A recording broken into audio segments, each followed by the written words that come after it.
সব সময় কিন্তু মিস্ত্রির দোষ থাকে না, কিছু কিছু সময় বাড়ির মালিকও অনেক কিপটামো করে। আসসালামু আলাইকুম।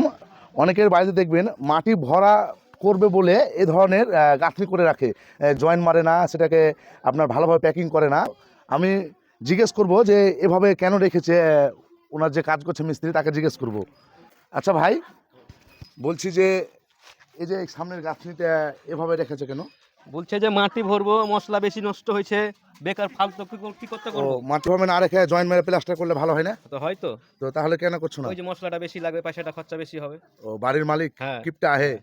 সব সময় কিন্তু মিস্ত্রির দোষ থাকে না, কিছু কিছু সময় বাড়ির মালিকও অনেক কিপটামো করে। চেনে কাজটা, অনেকে এসে দেখে হয়তো বলবে এই যে মারছিলাম, যে এই যে জয়েন্টটা মারছিল, মারতে দেখছেন দেয়নি। জয়েন্ট মারছিল, বাড়ির মালিক কিন্তু সেটা বাধা দিয়ে মারতে দেয়নি যে আমার মশলা নষ্ট হবে, এটা মাটি দিয়ে প্যাকিং করবে। তো যাই কমেন্ট করে জানাবেন যে এভাবে কাজটা করেছে, এটা কি ঠিক করেছে? কিছুটা মশলার জন্য এটা প্লাস্টার করেনি।